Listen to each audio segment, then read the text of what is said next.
Certes, vous entendrez parler de l'Union africaine. Oui, elle existe. Mais quel est l'effet de l'Union africaine en réalité?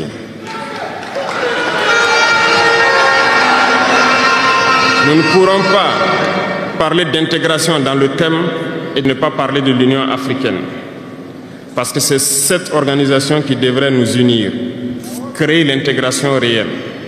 Mais nous sommes au regret de voir ces guerres qui persistent sur le continent africain, qui tuent des millions de jeunes, et que cette organisation, qui est à la tête d'États pourvus d'armées, n'arrive pas à s'organiser pour soutenir certains pays. Bonjour à tous. Je souhaite donc la bienvenue à tous les jeunes venus des 13 régions qui sont dans la salle et ceux qui n'ont pas pu avoir accès à la salle. À tous les jeunes venus d'Afrique pour accompagner la jeunesse burkinabé, soyez les bienvenus au pays des hommes intègres. J'irai rendre un hommage vibrant à nos vaillantes forces de défense et de sécurité et nos vaillants VDP qui se battent jour et nuit pour que le Burkina Faso soit et tienne debout. Je souhaite que nous prenions une minute pour prier pour ceux qui sont sur le terrain et aussi pour le repos des âmes de ceux qui sont tombés pour notre patrie.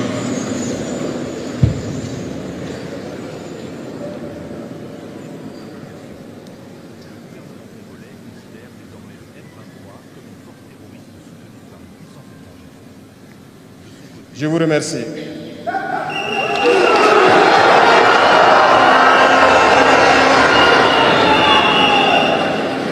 Rendons grâce à Dieu qui a permis que nous nous retrouvions ici aujourd'hui à l'occasion donc de la célébration de la Journée internationale de la jeunesse en bonne santé. Jeunesse. Jeunesse du Burkina, jeunesse d'Afrique.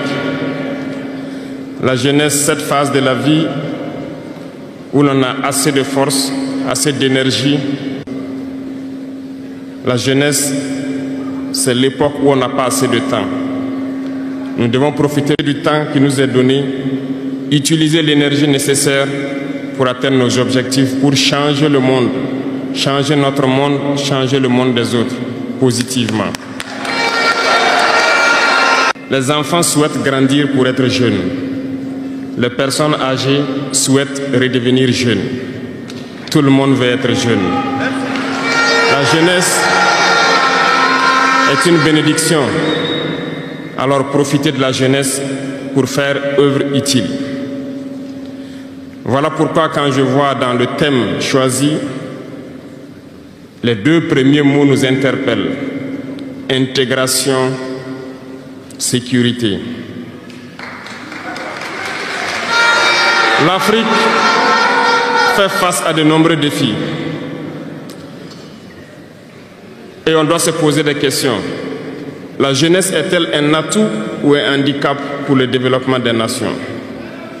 La réponse est simple et sans équivoque. Et vous la savez. Les pays développés ont pour la plupart une population vieillissante. Et actuellement, beaucoup de pays ont lancé des programmes pour rajeunir leur population.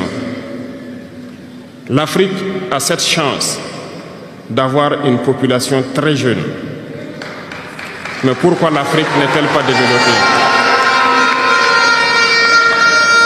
Nous devrions donc nous pencher sur la question de comprendre pourquoi l'Afrique a une population jeune et qu'elle n'est pas développée. Et que les pays qui se disent développés cherchent donc à rajeunir leur population. Il faut que nous arrivions donc à transformer notre jeunesse en un véritable atout et un moteur de développement pour notre continent. Et pour ce faire, nous avons besoin d'intégration, nous avons besoin de sécurité, de développement, nous avons besoin de nous unir. Certes, vous entendrez parler de l'Union africaine.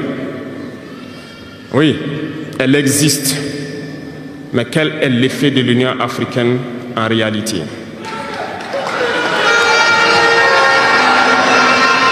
Nous ne pourrons pas parler d'intégration dans le thème et de ne pas parler de l'Union africaine. Parce que c'est cette organisation qui devrait nous unir, créer l'intégration réelle. Mais nous sommes au regret de voir ces guerres qui persistent sur le continent africain, qui tuent des millions de jeunes, et que cette organisation, qui est à la tête d'États pourvus d'armées, n'arrive pas à s'organiser pour soutenir certains pays. L'union n'est pas juste un mot. L'union, c'est un symbole. Et nous, jeunes, devrions apprendre leçon de cette situation pour nous unir, pour faire de l'intégration une réalité. J'ai été désagréablement surpris lorsque l'Éthiopie, qui abrite donc le siège de l'Union africaine, vivait un conflit. Et quand j'ai vu le Premier ministre se mettre en treillis et annoncer fermer l'université à Addis Abeba pour faire face à la menace, je n'ai pas vu l'action de l'Union africaine pour protéger ses sièges. Les États occidentaux, pour la plupart, voyaient Addis Abeba tomber, ont plié bagages et partir. L'Éthiopie s'est battue, a trouvé une solution interne et vit plus ou moins en paix aujourd'hui. Les enfants du Congo meurent depuis des années. Plusieurs autres conflits, tels au Soudan, existent sur le continent. Nous aurions aimé voir l'Union africaine générer les forces et toutes les stratégies nécessaires pour soutenir ces États pour qu'ils puissent retrouver la paix. Depuis près de 10 ans, le Sahel est le théâtre du terrorisme international. Mais nous ne voyons aucun soutien de ces organisations pour trouver une solution à ce problème.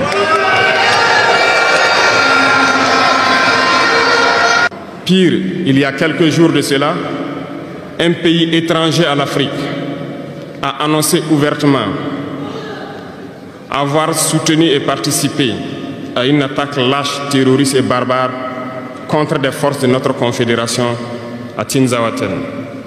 L'Union africaine n'a pipé aucun mot pour condamner cette ingérence d'un État extérieur à l'Afrique dans les affaires internes de nos États. Je souhaiterais qu'ils l'entendent et qu'ils sortent donc de leur silence et poser des actes pour que la jeunesse puisse croire en l'Union africaine. Il nous faut nous unir et la seule manière de s'unir, c'est de se parler, de se comprendre et de pouvoir donc asseoir les bases de cette unité-là. Il y a 3 mots, 3 vices, 3 grands vices qu'il faut bannir de nos comportements et de notre vie. Je parle de la lâcheté, la traîtrise et l'incompétence. Il faut bannir ces 3 mots de notre mode de vie. Et je m'en vais vous expliquer pourquoi. La lâcheté recouvre beaucoup de vices. Un lâche a toujours peur. Et lorsqu'on a peur, on devient un esclave. On se plie, on lèche les bottes.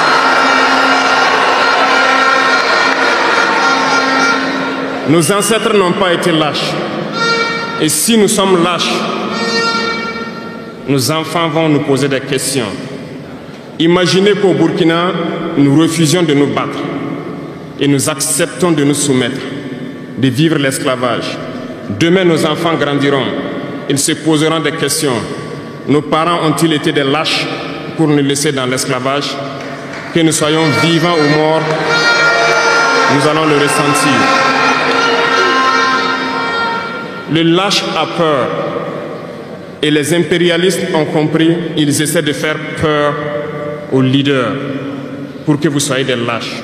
Parce que quand vous êtes un lâche, tous les autres vices peuvent naître. On fait tout pour que nous ayons peur. Ils viennent dans nos palais, ils nous menacent directement ou des menaces voilées. Bien sûr, nous répondons comme il le faut. Ils prennent chaque fois des exemples. Ils nous diront, vous savez, Thomas Sankara a essayé de faire comme ça, mais il est où? Il est mort. Le président haïtien, il a essayé de faire comme ça, il est où? Il est mort. Kadhafi a essayé comme ça, il est où? Il est mort. Voilà des propos qu'on nous tient de manière voilée pour nous faire peur. Et pire, nous voyons aussi souvent certains jeunes essayer d'emboîter le pas d'une autre manière. On peut les entendre dire « telle personne a régné ainsi, il est à la CPI. Telle personne a régné ainsi, il est en prison. » Tout ça pour essayer de nous faire peur, pour qu'on devienne des lâches. Mais je pense qu'ils n'ont pas compris quelque chose. Quand nous disons la patrie ou la mort, nous vaincrons, ce n'est pas qu'une phrase, ça a tout son sens. Nous n'avons pas peur et nous n'aurons jamais peur. Nous continuerons notre lutte.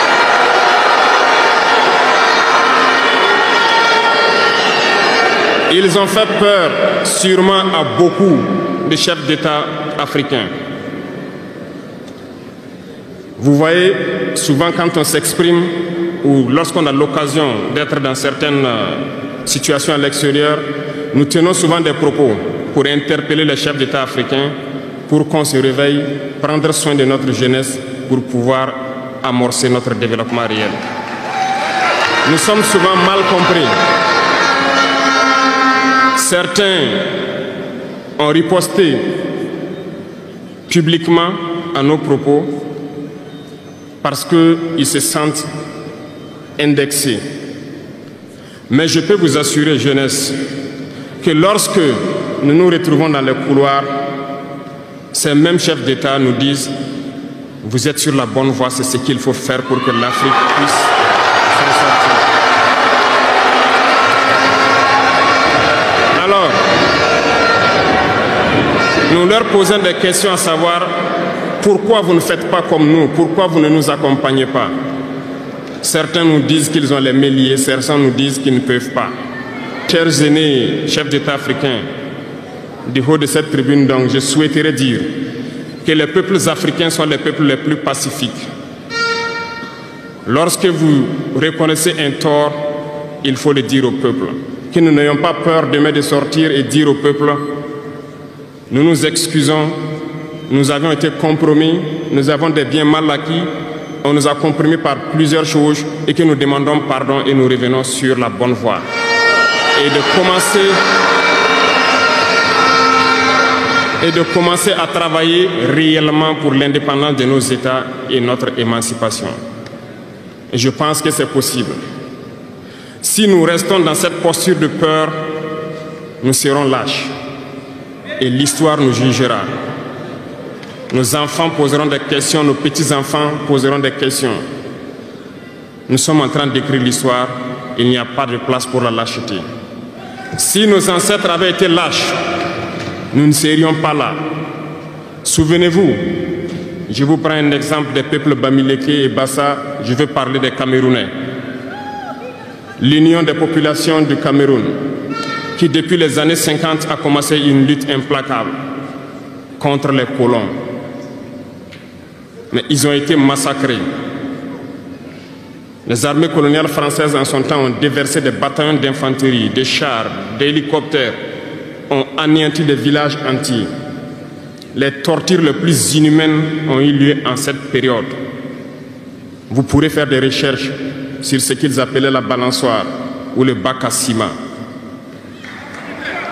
Des centaines de milliers de populations ont été décimées ainsi en Afrique parce qu'ils ont osé demander aux colons de quitter leurs terres.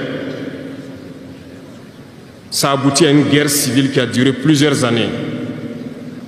C'est pour dire que des gens ont osé, ont affronté à main nue les impérialistes pour que nous soyons là. Il n'y a pas de raison que nous ne puissions pas affronter les impérialistes pour que nos générations à venir puissent vivre.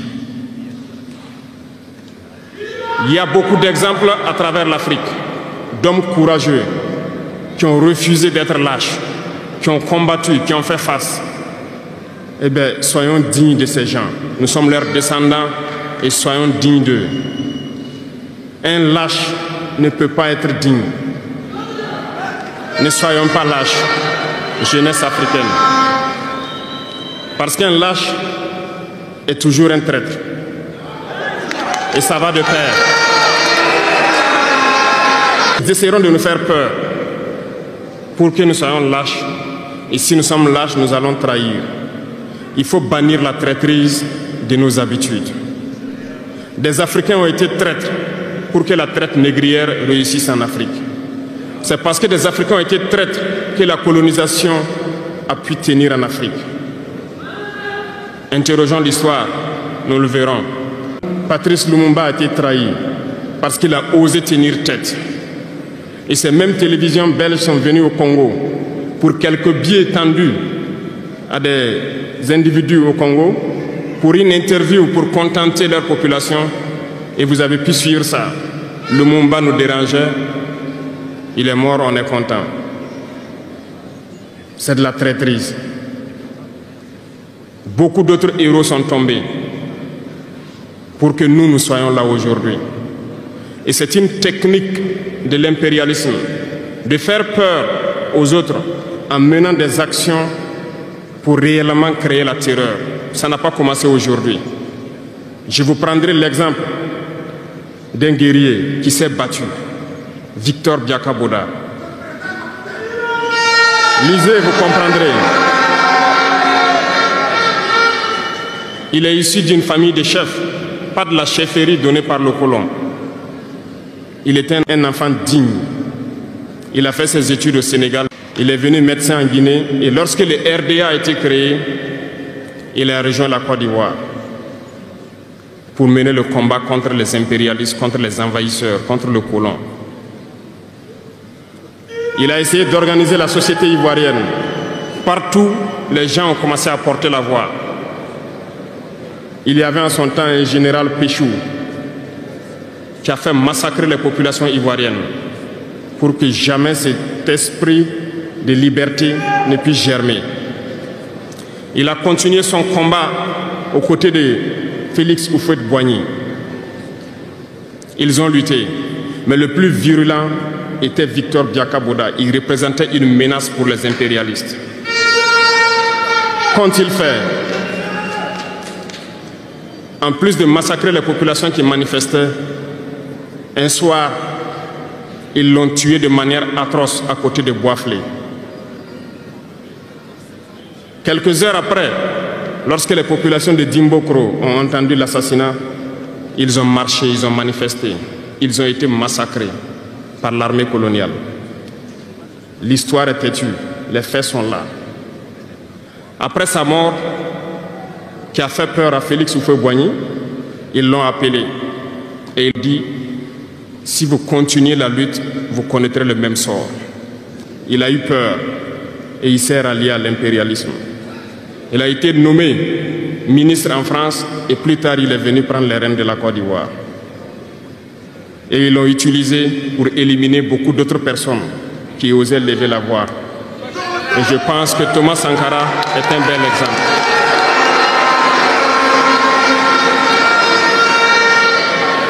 Si vous avez peur, vous serez lâche et vous serez traître. N'ayez jamais peur.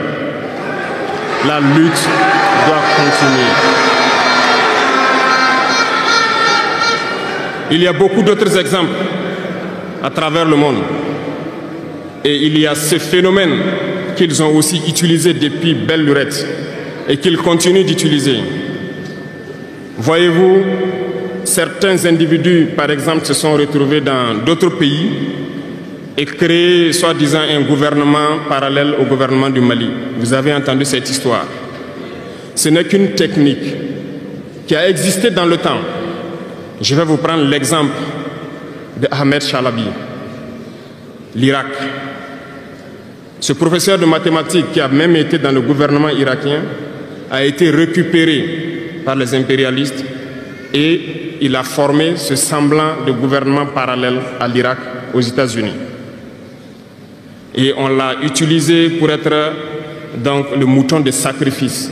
Parce que c'est à lui qu'on a dit de prononcer publiquement que Saddam Hussein développait des armes de destruction massive. Et il l'a fait. Ils l'ont utilisé Et cet alibi a été utilisé pour tuer des millions d'enfants en Irak et détruire l'Irak. Et vous savez quel a été le sort de Chalabi? Un soir, après une interview, dans l'interview, il disait même qu'il sait que la CIA est sur son dos. Quelques heures après, il a été retrouvé mort dans son lit, mort de crise cardiaque. Si vous trahissez, vous aurez des fins macabres. C'est ainsi. L'impérialisme n'a pas d'amis. L'impérialisme vous utilise et quand il finit de vous utiliser, il fait de vous ce qu'il veut. Suivez mon regard, vous comprenez de quoi je parle. Ça a toujours été comme ça.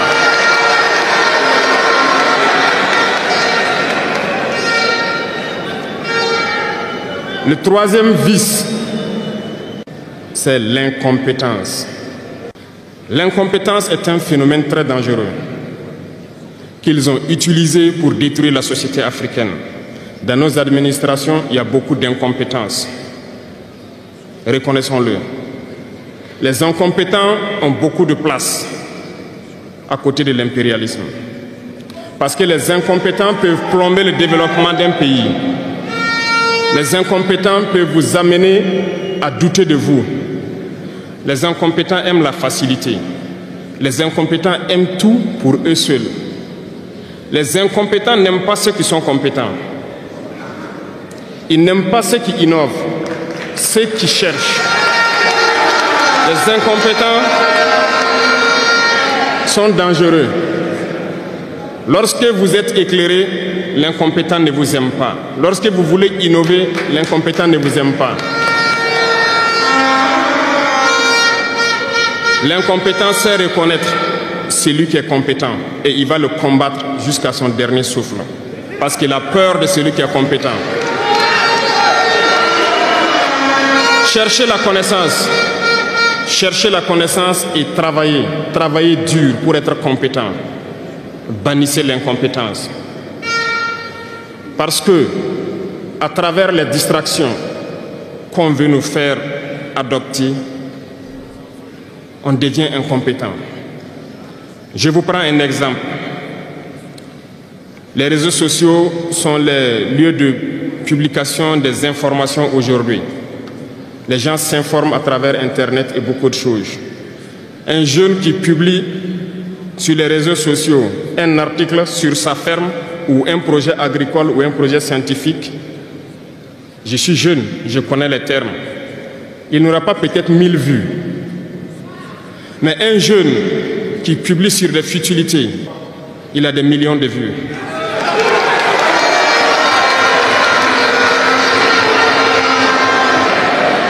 Justement, on veut vous faire perdre du temps dans les futilités. Prenez conscience. Intéressons-nous au travail et cherchons la connaissance. Cherchons la compétence. Se distraire, c'est bien, mais on doit travailler d'abord, avant de se distraire.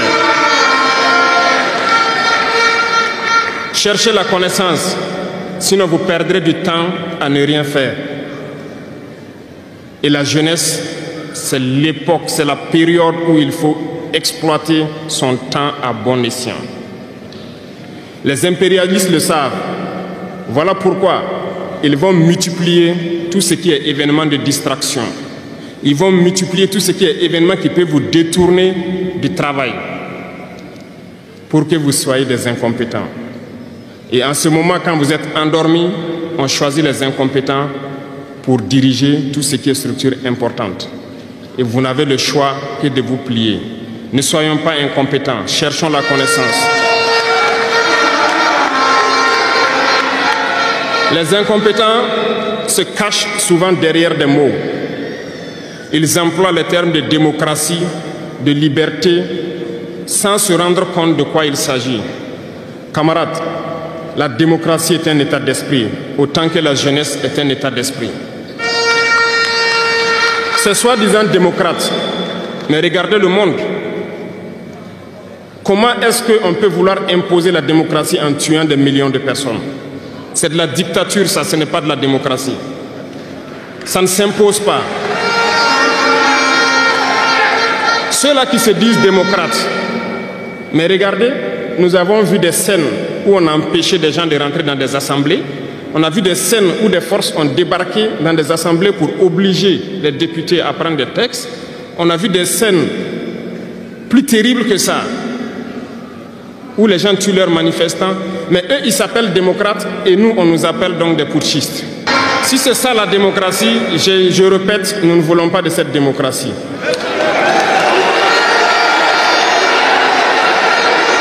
Et quand vous voyez souvent les incompétents, ils ne cherchent pas à savoir quelle est la signification du mot démocratie en réalité. Ils s'accrochent juste à la définition qui lui a donné l'impérialisme et il se met à parler de démocratie sans réellement connaître le fondement. Ça, c'est de l'incompétence. Il faut chercher à connaître, avoir la connaissance, regarder le monde pour redéfinir la démocratie telle que nous le voulons en Afrique. Les incompétents se cachent derrière les libertés. Retenez une chose, il n'y a pas de liberté individuelle qui existe. C'est un fait. Vous pensez vraiment que chacun est libre? La liberté est collective. Tant que nous vivons dans une société avec des règles, la liberté est collective. Parce que si vous ne respectez pas les règles, vous ne pouvez pas vivre dans la société. Si vous êtes libre de parler comme vous voulez, l'autre aussi est libre de vous répondre comme il veut. Ça sera du désordre. Si vous êtes libre de rouler dans la rue et de passer le feu au rouge comme vous voulez, l'autre est libre de passer aussi et de vous cogner. Vous comprenez que si la liberté individuelle prend le dessus, nous sommes dans une société de désordre. Voilà pourquoi il y a des règles dans la société. Et les règles, tout le monde doit les respecter. Et là, on parle de liberté collective. Donc, certains se donnent le droit de parler de leur liberté individuelle à eux, mais ne tenant pas compte des autres. Je pense que ça fait partie aussi de l'incompétence, parce qu'ils ne cherchent pas à comprendre, ils s'arrogent les droits que peut-être les États les ont donnés pour sévir, pour faire tout pour eux, en négligeant les libertés des autres. Non, la liberté est collective. Avant de poser un acte, on pense à la liberté d'autrui. Et nous ne devons pas transcender la liberté des autres. Donc ça fait qu'on doit avoir de la réserve. Et une fois qu'on a de la réserve, la liberté individuelle n'existe pas. La liberté est collective. Et nous devons avoir cette culture de liberté collective. Cherchons donc la connaissance, lisons, interrogeons l'histoire. Ne lisez pas l'histoire écrite en leur faveur. Cherchez la connaissance à travers plusieurs sources et vous comprendrez dans l'histoire qui s'est battu pour l'Afrique, comment nous devons nous battre pour continuer cette lutte de nos dévanciers. Et je ne terminerai pas mes propos sans faire un coup de gueule encore au volet de la communication. Parce que comme je le dis, c'est l'arme fatale de l'impérialisme. Et vous jeunes, vous devez tout faire pour savoir distinguer le vrai du faux. Nous continuerons à démonter les mensonges des médias impérialistes qui essaient de toujours créer des soucis en Afrique. Parce que ces médias, par leur bouche, ils peuvent vous rendre un roi demain. Par leur bouche, ils peuvent vous faire quitter de votre position de roi et vous rendre un piètre esclave demain. Faites attention. Je suivais une émission, malheureusement, il n'y a pas longtemps, burkinabé, où un jeune journaliste a sorti une phrase qui m'a laissé un peu perplexe. Il parlait de la Corée du Nord. Et le journaliste a dit, mais il meurt de faim en Corée du Nord. A-t-il pris le soin d'aller en Corée du Nord enquêter pour voir vraiment s'il meurt de faim? L'idée que les médias impérialistes ont vendu de la Corée du Nord est plus développée que beaucoup de pays européens. Et parce que ces médias nous disent la Corée du Nord c'est la dictature, les gens meurent de faim, ils sont pauvres, ils n'ont rien, on prend ça ainsi. Mais la Corée du Nord est une puissance nucléaire, comment est-ce qu'ils ont fait?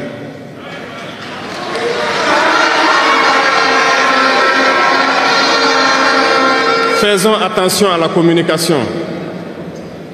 Il ne faut pas suivre de manière aveugle ces médias menteurs qui ne cherchent qu'à diviser l'Afrique.